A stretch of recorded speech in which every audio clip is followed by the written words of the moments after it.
Hi అండి, నమస్తే. Welcome back to our channel voice of Lakshmi. Harithaditya గారు రచించిన బంగారు భవిష్యత్తు అనే ఒక చక్కటి కథను వినేద్దామండి. కథ మొదలు పెడదామా? ఏమని రాయాలి, ఎలా మొదలు పెట్టాలి అని ఆలోచించి చివరికి ఇలా రాయడం ప్రారంభించాను. ప్రియమైన అమ్మా నాన్నలకు మీ స్వీటీ రాస్తున్న చివరి ఉత్తరం. నన్ను క్షమించండి, నేను ఇంటర్ పరీక్షలు బాగానే రాశాను. అయినా ఈ ఒక్క పరీక్ష ఎందుకు ఫెయిల్ అయ్యానో తెలియటం లేదు. మీరు నా మీద చాలా ఆశలు పెట్టుకున్నారు. ఏదో సాధిస్తానని, మిమ్మల్ని బాగా చూసుకుంటానని కలలు కన్నారు. నాకు తెలుసు. కానీ ఏం చేయను, నాకు బ్రతికే ధైర్యం లేదు. బ్రతికి మీ ముందు నిల్చునే ధైర్యం అసలే లేదు. రాత్రింబగళ్ళు ధ్యాస పెట్టి మరీ చదివాను. అసలు అలా ఎలా అయిందో అర్థం కావట్లేదు. కానీ నేను చనిపోయాకైనా నన్ను నమ్మండి. వచ్చే జన్మలో అయినా మీకు నచ్చినట్టు చదివే, మిమ్మల్ని బాగా చూసుకునే కూతురులా పుట్టాలని దేవుణ్ణి కోరుకుంటాను. ఇక సెలవు. ఇట్లు గతిలేక సగంలోనే జీవితాన్ని ముగిస్తున్న స్వీటీ. రాసేశాను. ఇక ఈ విషయాన్ని తాగేయాలి. అబ్బా, చేదుగా ఉంటుందేమో. నీళ్ళు ఎక్కువ కలిపి తాగితే బెటర్. ఒకవేళ బ్రతికితే అమ్మా నాన్నల ముఖం చూసేదెలా? అమ్మో, ఆ ఆలోచనకే భయం వేస్తుంది. పాపం, నా చదువు కోసం చాలా అప్పులు చేశారు, ఎంతో కష్టపడ్డారు. నేను తప్ప వేరే ప్రపంచం లేదు. కానీ నేను మంచు కూతురిలా ఉండలేకపోయాను. పోనీలే, నేను పోయాక ఇక పెద్ద ఖర్చులు ఉండవు కనుక అప్పులు తీర్చేస్తారు. మరి వాళ్ళని ఎవరు చూసుకుంటారు? పర్లేదులే, అజయ్ అన్న, జయత్త, కమల పిన్ని అందరూ ఉన్నారుగా, చూసుకుంటారులే. నేను బయటకు వచ్చేశాను. అవును, నా శరీరం నుంచి వచ్చేశాను. కానీ అదేంటి, సినిమాలోలాగా నేను మార్చరీలోనో ఇంట్లో హాల్లోనో లేనేంటి? ఇంకా హాస్పిటల్ బెడ్ మీదే ఉన్నానే.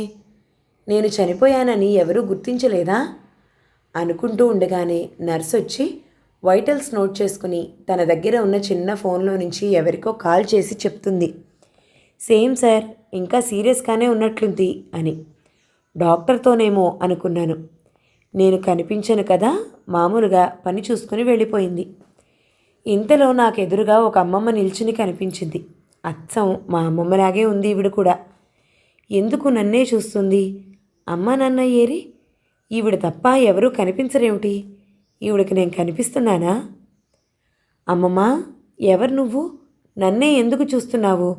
నేను నీకు కనిపిస్తున్నానా అంటూ ప్రశ్నల వర్షం కురిపించాను. మీ అమ్మకు తెలిసిన దాన్నిలే. నా పేరు తలుచుకోకుండా తనకి రోజు గడవదు. నాకు పెట్టాకే మీకు భోజనం పెడుతుంది రోజు అంది. అవునా, నేనెప్పుడూ గమనించనే లేదు. అసలు చదువు తప్ప ఇంట్లో విషయాలు ఏమైనా పట్టించుకుంటేగా. అయితే ఈమెకి హాస్పిటల్లో ఏం పని? నర్సో ఆయమ్మోనా? అమ్మమ్మ, మా అమ్మ ఏది? నేనెందుకు ఇంకా హాస్పిటల్లో ఉన్నాను? ఇంకా చచ్చిపోలేదా అని అడిగాను. అన్నిటికీ సమాధానం చెప్తాను. ముందు ఇది చెప్పు, ఎందుకు ఈ నిర్ణయం తీసుకున్నావు? దీనివల్ల నీ జీవితం, నీ వాళ్ళ జీవితం ఎలా మారిపోతాయో ఆలోచించావా అంది. నాకు చాలా కోపం వచ్చింది. ఈమెకేం తెలుసు నేనెంత కష్టంలో ఉన్నానో? బ్రతికి అమ్మా నాన్నలని, బంధువుల్ని, ఫ్రెండ్స్ని ఫేస్ చేయలేను. ఇదే చెప్పాను కోపంగా.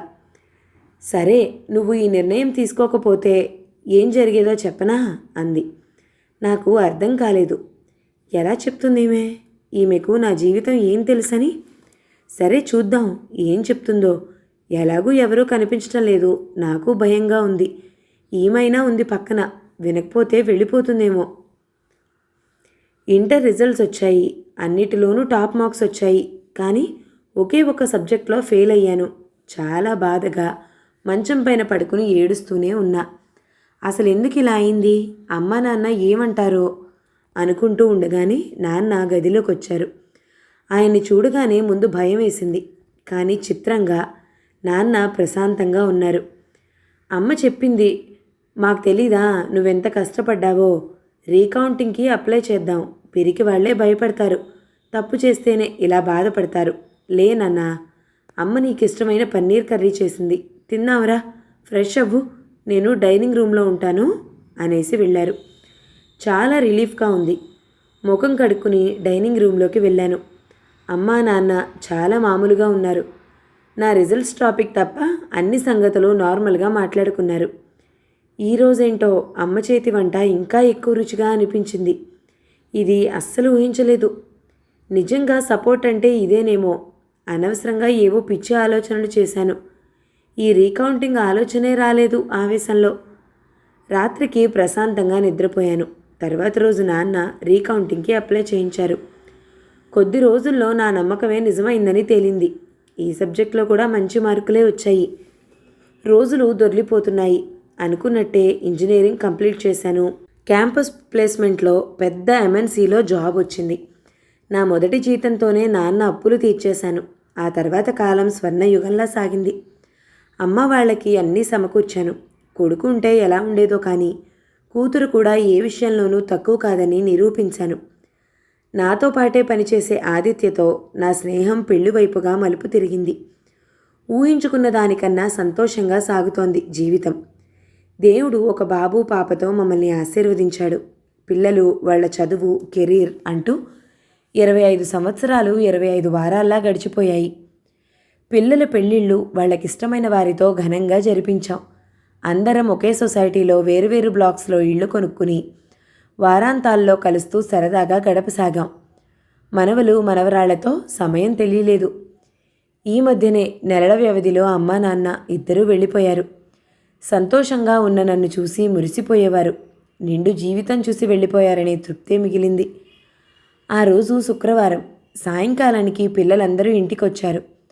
రాత్రికి భోజనం చేసి పిల్లలతో కబుర్లు చెప్తూ ఉన్నాను. ఏదో అశాంతిగా ఉంది. గుండెల్లో మంట. పిల్లలొస్తే బయట నుంచి ఏదో ఒక ఫుడ్ తెప్పిస్తారు. కొద్దిగా తిన్నా కూడా వయసు వల్లేమో లోపల మంటగా ఉంది. జెలుసిల్ వేసుకున్నాను. యాసిడిటీ అనుకుని ప్రయోజనం లేదు. ఇక ఉండలేక పిల్లల్ని లేపాను. హాస్పిటల్కి వెళ్లే ముందు పిల్లలకి చెప్పాను, డాక్టర్లు వేరేలా ఏమైనా చెప్తే నా శరీరాన్ని బాధ పెట్టొద్దు, తృప్తిగా జీవించాను, హాయిగా వెళ్ళిపోతాను అని. అంతే గుర్తు. ఐస్ బాక్స్లో ఉన్నాను. హాల్లో నా ఎదురుగా అమ్మమ్మ ఉంది. ఇదంతా కళా నిజమా?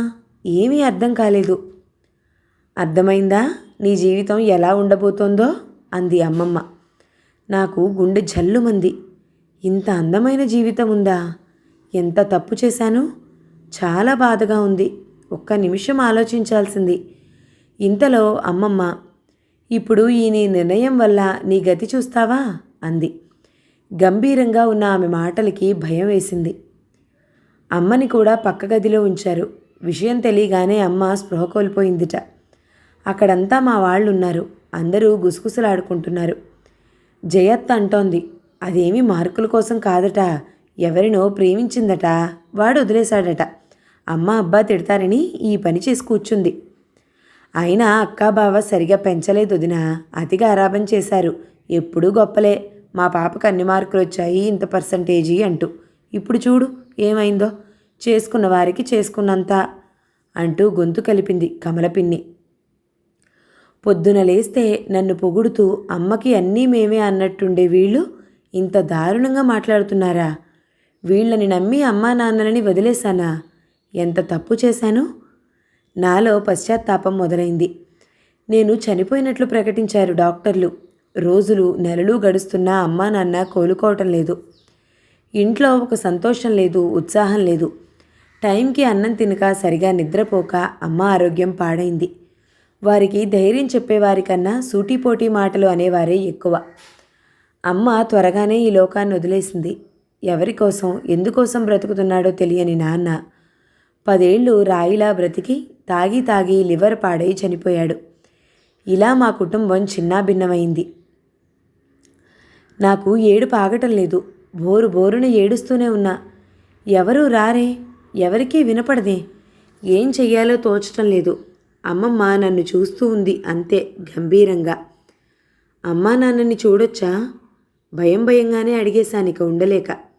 చూడు బయటున్నారు అంది.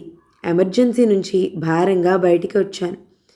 ఏడ్చి ఏడ్చి కన్నీళ్ళు ఇంకిపోయినట్టు, స్పృహ కూడా లేనట్టుగా ఉంది అమ్మ. శూన్యంలోకి చూస్తూ ఉన్నారు నాన్న.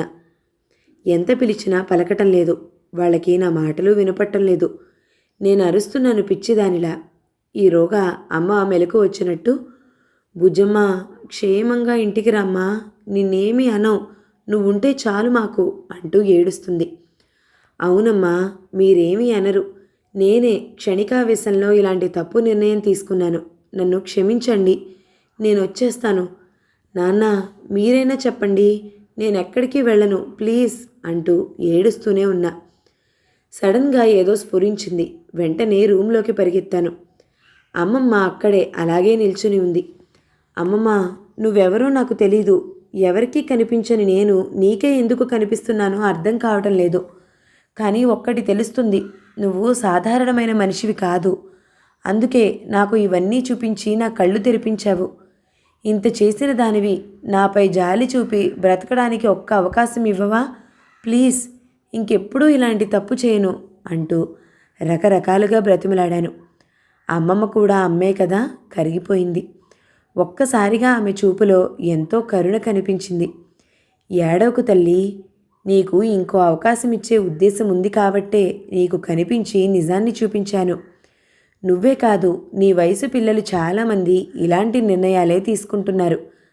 ఆవేశంలో తీసుకున్న ఈ తప్పు నిర్ణయాలు వాళ్ళ జీవితాలనే కాదు, వారికి సంబంధించిన వారి జీవితాలను కూడా తలకిందులు చేస్తాయి. కష్టాన్ని సహనంతో భరిస్తే సుఖం వెన్నంటి రాక మానదు. సుఖదుఖాల కలయికే జీవితం. మీ అమ్మ ఎప్పుడూ ఎవ్వరికి ఏ హాని చేయలేదు. మనసులో కూడా తప్పు ఆలోచనలు చేయలేదు. అన్ని వేళలా నన్ను నమ్ముకుంది. నమ్మిన వారికి నేనెప్పుడూ తోడుంటాను. ఆమె కర్మం ఆమెకి అనారోగ్య రూపంలో వచ్చి తొలగిపోయేలా మార్పు చేశాను.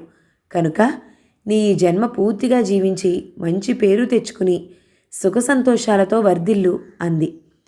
ఆనందంతో రెండు చేతులు జోడించి మాటలు రాక కళ్ళు మూసుకుని కృతజ్ఞతలు చెప్పుకున్నాను. వైటల్స్ మారుతున్నాయి డాక్టర్, పాప అవుట్ ఆఫ్ డేంజర్ అంటుంది. జూనియర్ డాక్టర్ అనుకుంటా. ఇవి ఇలాగే కంటిన్యూ అవుతాయో లేదో చూసి అలాగే ఉంటే వాళ్ళ అమ్మా నాన్నలకి చెప్పండి అన్నారు ఇంకో డాక్టర్. నాకు వినిపిస్తున్నాయి వాళ్ళ మాటలు. కాసేపు ఆగి కళ్ళు తెరిచాను. నర్స్కి నేను కనిపిస్తున్నాను. ఎలా ఉంది అని అడిగింది. పర్లేదు అన్నట్లు తల ఊపాను. అమ్మా నాన్నని పిలిపించింది. సంతోషంగా రూంలోకి వచ్చారు అమ్మా నాన్న. నన్ను చూస్తూనే, నాన్న, మాకు తెలీదా నువ్వెంత కష్టపడ్డావో, రీకౌంటింగ్కి అప్లై చేద్దాం, పిరికి వాళ్లే భయపడతారు, తప్పు చేస్తేనే బాధపడతారు, ధైర్యంగా ఉండు తల్లి అన్నారు. ఆ తర్వాత ఏం జరుగుతుందో గుర్తులేకపోయినా ఏదో తెలియని శక్తి, ఉత్సాహంతో అమ్మా నాన్నల చేతులు పట్టుకుని దగ్గరికి లాక్కున్నాను. అమ్మ నా బుగ్గల్ని ముద్దాడుతుంటే నాన్న నా తలని మురుతున్నారు. నేను హాయిగా నిశ్చింతగా కళ్ళు మూసుకున్నాను. కథ సమాప్తం. ఈ కథ గనక మీకు నచ్చినట్లయితే లైక్ చేయండి, షేర్ చేయండి, మంచి కమెంట్ చేయండి. మన ఛానల్ని తప్పకుండా సబ్స్క్రైబ్ చేయండి. Thank you so much for watching. నమస్తే.